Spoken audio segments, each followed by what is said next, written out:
ప్రియమైన దేవుని బిడ్డలారా, మీ అందరికీ మన రక్షకుడు మన ప్రభువైన యేసుక్రీస్తు నామములో మీకు శుభములు కలుగునగాక. దేవుని సన్నిధిలో ఈరోజు దేవుడు మనకిచ్చిన ప్రత్యక్షత గ్రోత్. ఆ టాపిక్ దేవుడు మనకిచ్చాడు. గ్రోత్ అంటే చెప్పండి, అభివృద్ధి. గ్రోత్ అనే మాట అభివృద్ధి అని తెలుగులో మనం చెబుతూ ఉన్నాం. అభివృద్ధి అనేది ఒక ఆశీర్వాదకరమైన కార్యం, దైవ కార్యం. అభివృద్ధి చేసేవాడు దేవుడే, మనుషుల వల్ల అది జరిగే పని కాదు. ఈ అభివృద్ధి అనేది ప్రతి ఒక్కరు జీవితంలో నేను అభివృద్ధి చెందాలి అనే ఒక ఆశ తప్పకుండా ఉంటుంది. ఈ ఆశ ఉంటుంది, కానీ అభివృద్ధి పొందలేకపోతారు, అభివృద్ధి చెందలేకపోతారు. ఫ్యామిలీ పరంగా అభివృద్ధి చెందాలా, వ్యక్తిగతంగా అభివృద్ధి చెందాలా. ఈ అభివృద్ధి అనేది నా జీవితంలో జరగాలి అని అనేకులు కోరుకుంటారు. కానీ దేవుని వాక్యములో మనం చూస్తున్నప్పుడు ఈ అభివృద్ధి అనేది ఎలా జరుగుతుంది మన జీవితంలో అన్నప్పుడు, వెంటనే మీరు యోహాను రాసిన 3వ పత్రిక 2వ వచనంలో అక్కడ కనబడుతుంది. అక్కడేం కనబడుతుందంటే, ప్రియుడా, నీ ఆత్మ వర్ధిల్లుచున్న కొలది నీవు అన్ని విషయములలోనూ వర్ధిల్లుచు సౌఖ్యముగా ఉండవలనని ప్రార్థించుచున్నాను. ఇక్కడ యోహాను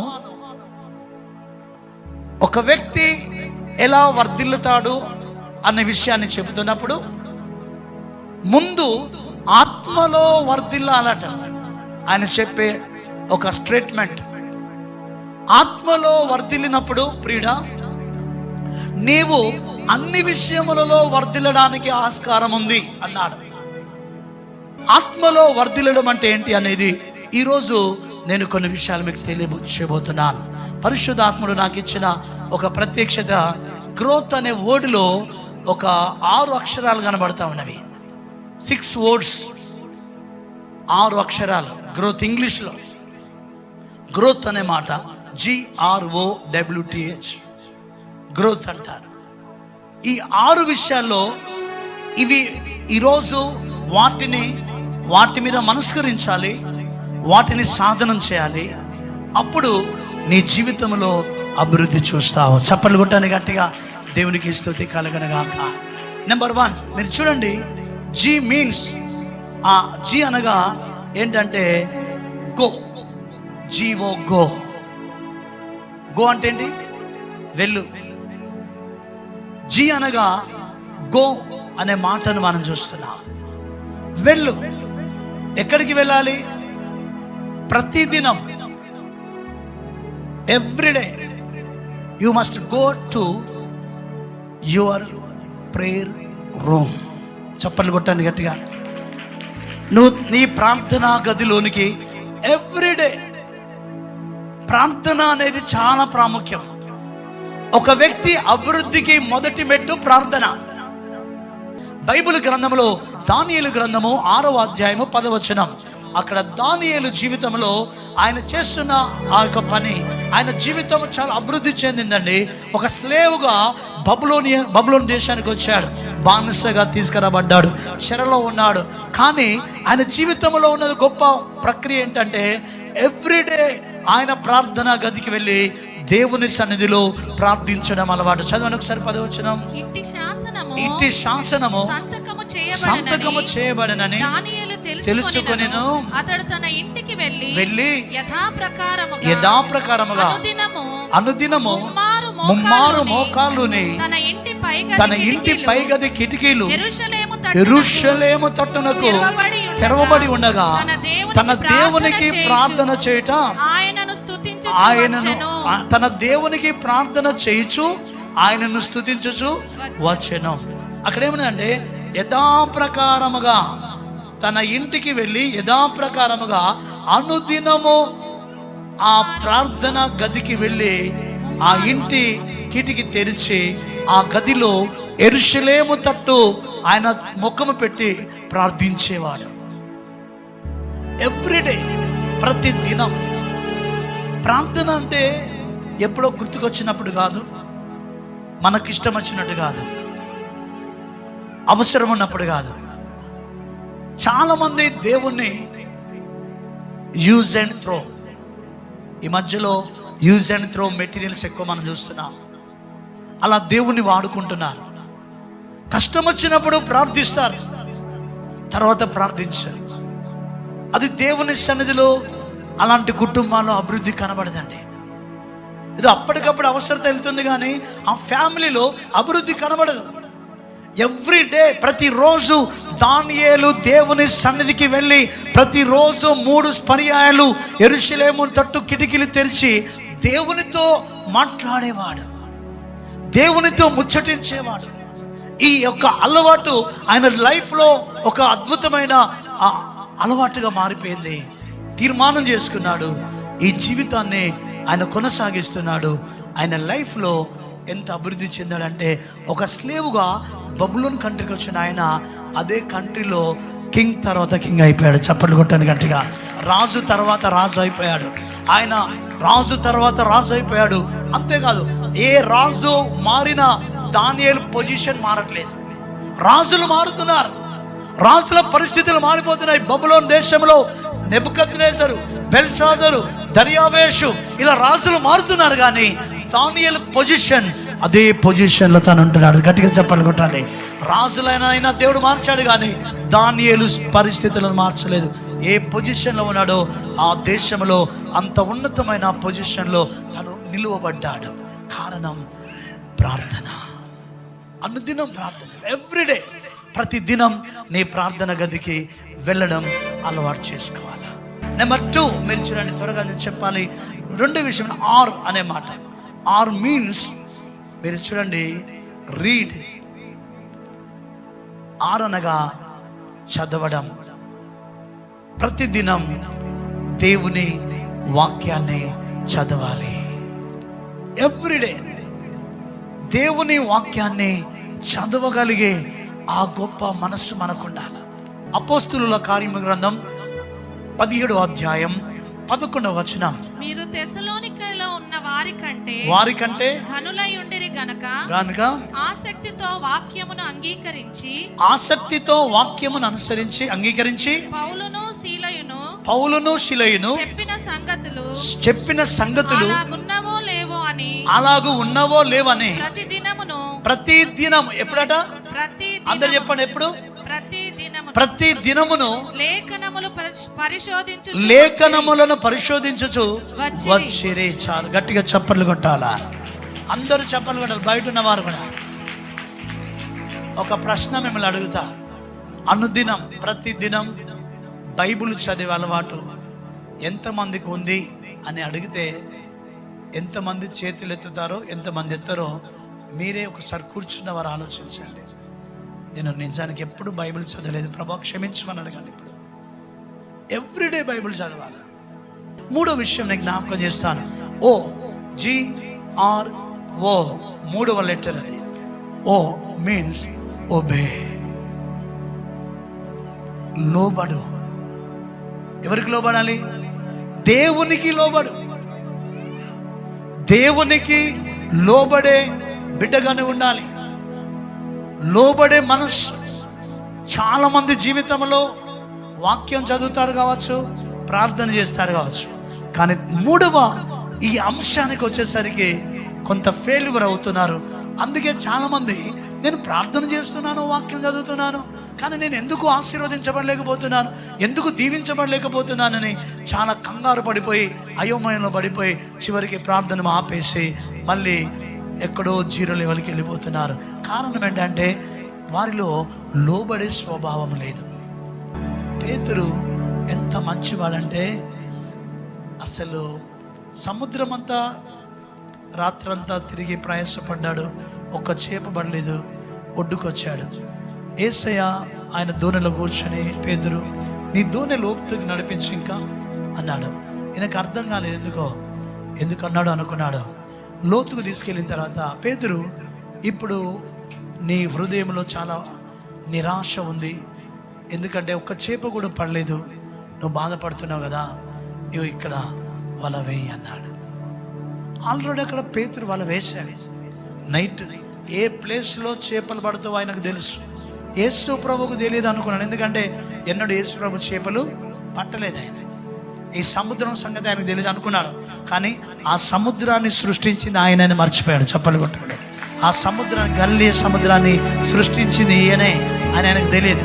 కానీ పాపం ఆయనలో మంచి మనసు ఏంటంటే, ఆ ప్రభు చెప్పగానే అన్నాడు, ప్రభా ఇక్కడ కూడా వాళ్ళ వేశాను, రాత్రంతా ప్రయాసపడ్డాను, అయినను నీ మాట చెప్పునా. Praise the lord. అందుకే ఇప్పుడు దేవునికి లోబడాలా. Number 4, GRO, next W means worship. ఏంటండి? వర్షిప్, ఆరాధన. ఆరాధన చాలా ప్రాముఖ్యం. దేవుణ్ణి ఆరాధించడానికే ఈ దినం దేవుడు మనకిచ్చాడు. ఆదివారము ఆరాధన దినం.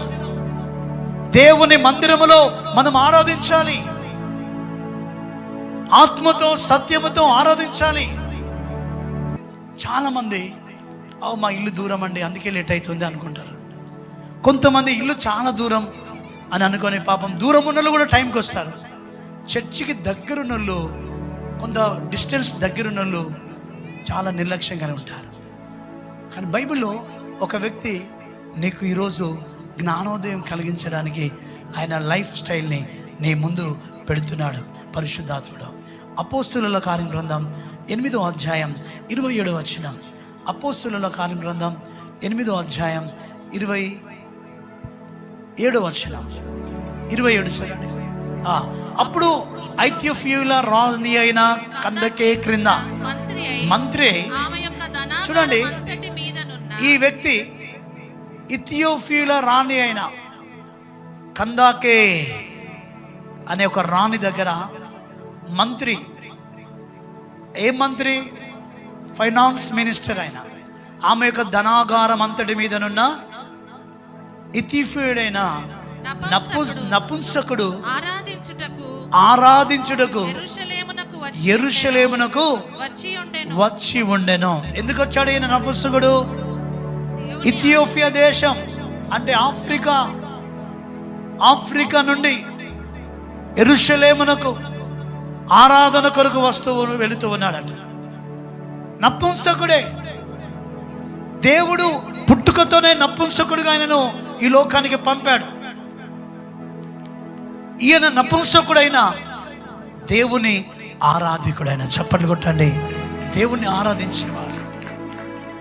నపుంసకుడుగా లోకానికి పంపిన దేవుని మీద ఎంత మాత్రమో కోపం లేదు, దేవుడు అంటే అసహ్యత లేదు, అసహించుకునేవాడు కాదు.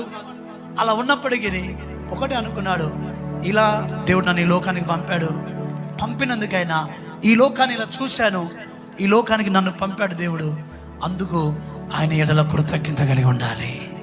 ఆరాధన కొరకు యెరూషలేములోకి వెళ్ళాలని, యెరూషలేములో దేవాలయములోనికి ఆయన ఆరాధించడానికి రథములో ప్రతి ఆరాధన దినం వస్తూ వెళుతూ ఉన్నాడట. నిజానికి దేశం నుండి ఇంకొక దేశానికి వెళ్తున్నాడు, దేశం నుండి ఇంకొక దేశానికి. మన బిడ్డలు చాలామంది పరకాల నుండి వచ్చేవారు, ఇంకెక్కడుండో మడికొండో ఎక్కడెక్కడుండో వస్తారు. రెగ్యులర్గా వేరే ఊర్ల నుండి వస్తారు. చర్చికి కిలోమీటర్ దూరంలో ఉన్నవారు రారు, హాఫ్ కిలోమీటర్లు రారు, 200 మీటర్లో ఉన్నవారు రారు. దేవుని మందిరం విషయంలో అంతగా శ్రద్ధ కలిగి ఉండరు, ఆరాధన విషయంలో. ఈయన ఎంతో దూరం దేశాలే దాటి యెరూషలేమునకు వస్తున్నాడు. అలా వచ్చిన కారణాన్ని బట్టి దేవుడు ఆయనను ఆశీర్వదించాడు. చప్పట్లు కొట్టండి. ఏం ఆశీర్వాదం ఇచ్చాడు? రక్షణ భాగ్యం ఇచ్చాడు. సువార్తను ఆయనకు అందింది, బాప్తిసం తీసుకున్నాడు, దేవుని బిడ్డగా సంపూర్ణతను ఆయన అనుభవించాడు. ఆయన లైఫ్లో అంతకన్నా గొప్ప ఆశీర్వాదం ఇంకొకటి లేదు. ఆత్మలో వర్ధిల్లితే అన్ని విషయాల వల్ల ఆత్మీయంగా ఆయన ఎంతో బ్లెస్ అయ్యాడు. దేవుని బిడ్డలారా, అందుకే ప్రతి ఆదివారం మందిరానికి రండి, ఆరాధనకు రండి, ఆరాధించండి. Number 5 TWROW. Next tea means tell. ఏంటండి? TELL. టెల్ అంటే చెప్పడం, చెప్పడం, సువార్త ఇతరులకి చెప్పడం, దేవుని గురించి ఇతరులకి చెప్పడం. ఊర్లలోకి వెళ్ళి సంఘాలు చెప్పడం కాదు, ఊర్లలోకి వెళ్ళి సంఘాలలో వాక్యం చెప్పడం కాదు. అది కూడా ఒక మట్టుకు చేయాలి. కానీ మీరు అంటారు, మేము ఎక్కడికి వెళ్ళి ఊర్లలో వాక్యం చెప్పే పొజిషన్ మాది కాదు కదా. నిజమే, అందరు చెప్పలేరు కదా. కానీ ఇక్కడ ఇది ప్రకటించుడు అంటారు, ఇది చెప్పు. టెల్ అంటే అంటే ఈ వర్డ్ పర్సన్ టు పర్సన్ చెప్పడం, పర్సనల్లీ ఎవాంజలిజం. పర్సన్తో చెప్పడం, ఒక వ్యక్తితోనే, ఒక్కొక్క వ్యక్తితో చెప్పడం. అంటే ఇప్పుడు మీరందరూ చేయొచ్చు ఈ పని, మనం అందరం చేయొచ్చు. పాస్టర్సే ఎవాంజలిస్ట్లే చేయాల్సిన పని కాదు. నువ్వు ఒక దేవుని బిడ్డగా, క్రీస్తు రక్తములో కడగబడి రక్షణలోనికి వచ్చిన దేవుని బిడ్డగా నెక్స్ట్ నువ్వు చేయాల్సిన పని ఏంటంటే, నీవు పొందిన రక్షణ అనుభవాన్ని, నువ్వు ఆరాధించే క్రీస్తును, ఆ ప్రభువుని ఇతరులకు చెప్పడమే. నీ ఇంటి ప్రక్క వాళ్ళకు చెప్పు, నీ ఉద్యోగ స్థలంలో చెప్పు, ప్రయాణాల్లో చెప్పు, కూరగాయల వారికి చెప్పు, ఇంకెవ్వరికైనా చెప్పు. తెలియని వారికి నీవు దేవుని యొక్క సత్యాన్ని చెప్పే ఆ పని ఈరోజు నువ్వు కలిగి ఉండాలి. అది నువ్వు దేవుడు ఆ రీతి చెప్తున్నాడు. యేసు ప్రభుని గురించి ఎవరైతే చెప్పడం అలవాటు చేసుకుంటారో నిజాన్ని వారు దీవించబడతారండి. చెప్పండి ఉండండి, వాళ్ళ అభివృద్ధి ఉంటుంది. అభివృద్ధి ఉండడం అంటే మీరు చూడండి, మనం ప్రార్థన, వాక్యం, లోబడుట, ఆరాధించుట, ఇవన్నీ ఉండి కూడా చెప్పకపోతే కూడా కష్టమే. మీరు చెప్పండి. ఇదిగో మనం బైబిల్లో ఇప్పుడే చదువుకున్నాం, నపుంసకుడు. ఆయనకి యేసు ప్రభు గురించి చెప్పింది ఎవరు? Personal evangelism. ఫిలిప్పు చెప్పాడు. ఫిలిప్పు పరిగెత్తాడు. ఆయన ఎక్కడో రథములో వెళుతాడు, దేవుని ఆత్మ చెప్పింది ఆయనతో, పరిశుద్ధాత్ముడు చెప్పాడు ఆయనతో, నువ్వు వెళ్ళు. రథములో వెళ్ళే వ్యక్తి ఆయన వాక్యం చదువుతున్నాడు కానీ ఆయనకు అర్థం కావట్లేదు. పర్సనల్ ఎవాంజలిజం చెప్పనగానే రథం కంటే బలంగా పరిగెత్తాడు. పరిగెత్తి ఆయన రథాన్ని ఆపి రథంలో కూర్చొని యేసు ప్రభువుని గురించి ఆ వ్యక్తికి చెప్తున్నాడు. చూడండి, రాజుల 2వ గ్రంథం 5వ అధ్యాయంలో సిరియా దేశ సైనికుని భార్యకి ఇజ్రాయేలు దేశం నుండి బానిసకు వచ్చిన ఒక అమ్మాయి ఏం చెప్పింది? ఆమెకి సువార్త చెప్పింది.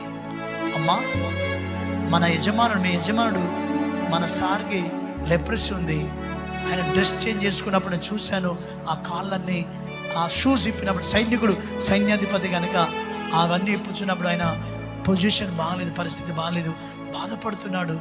అమ్మా, ఒక సత్యం చెప్తున్నాను, స్వార్థ మంచి వారు చెప్తున్నాను, నా దేశంలో ఒక ప్రవక్తున్నాడు, ఆయన దగ్గరికి వెళితే కనుక మన యజమానుడు బాగుపడతాడు చెప్పిందండి. చెప్పండి.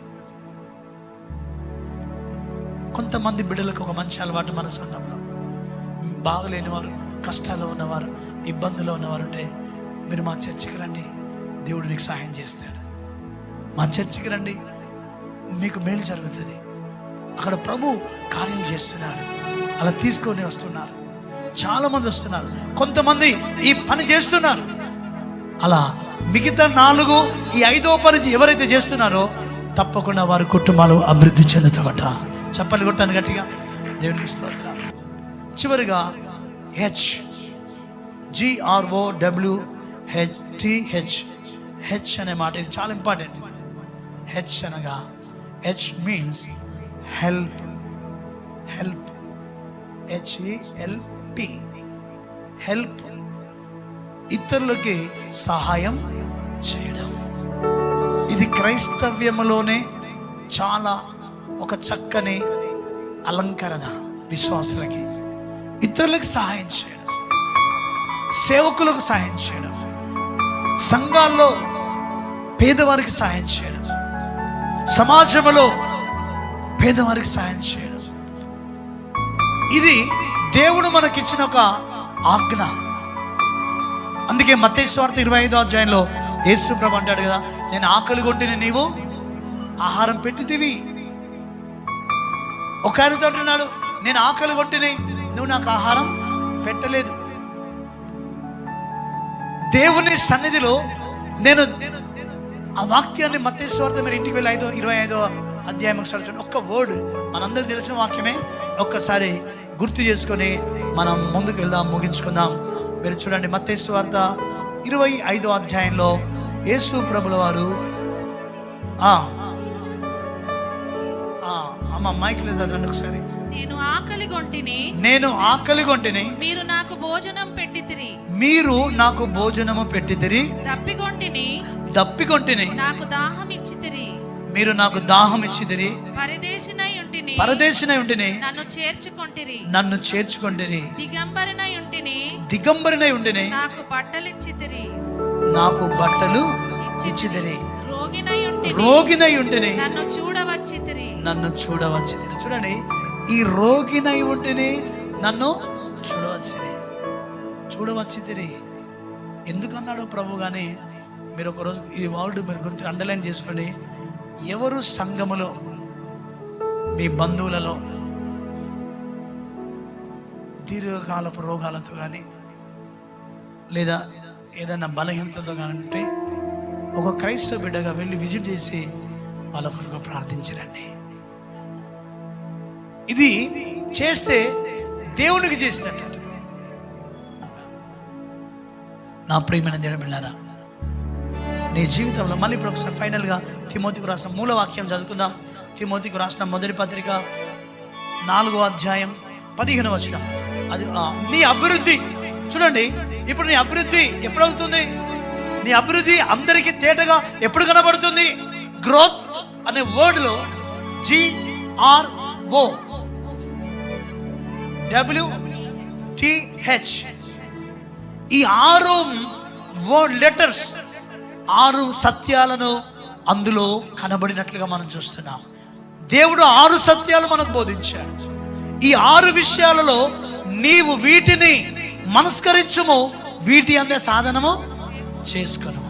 ఈ 6 విషయాలలో నువ్వు ఏది మిస్ అవ్వకుండా ఇప్పటి నుండి వాటిని ప్రాక్టీస్ చేస్తూ ఉండు. అప్పుడు నీ అభివృద్ధి అనేకులు చూస్తారట. చప్పలు కొట్టండి. అందుకే ఈ విషయాలు మీతో రాస్తున్నానని తిమోతికి పౌలు తెలియజేస్తున్నాడు. నా ప్రియమైన దేవుని సంగమా, బయట కూర్చున్నవారు, రోడ్డు మీద కూర్చున్నవారు, మందిరంలో కూర్చున్నవారు, మీరందరూ కూడా ఈ 6 విషయాలు జాగ్రత్తగా మీ అనుదిన జీవితంలో పాటించండి. తప్పకుండా ఇప్పటి నుండి పాటించు. నెక్స్ట్ ఇయర్ ఈ టైం కల్లా అభివృద్ధి అనేది నువ్వు చూస్తావు, అనుభవిస్తావు. ఆ రీతిగా ప్రభు నిన్ను ఆశీర్వదించునుగాక, అలా నిన్ను ప్రభు సిద్ధపరచునుగాక. అందరము తలలు వంచుదాం, ప్రార్థన చేసుకుందాం. దేవుడి వాక్యం మన హృదయాల్లో ఫలింపచేయునుగాక. ప్రార్థన చేసుకుందాం. అందరూ కూడా తలలు వంచండి. G means go. నువ్వు ప్రార్థన గదికి ప్రతిరోజు వెళ్ళాలా. R మీన్స్ రీడ్, ప్రతిదినం బైబిల్ చదవాలా. 3వది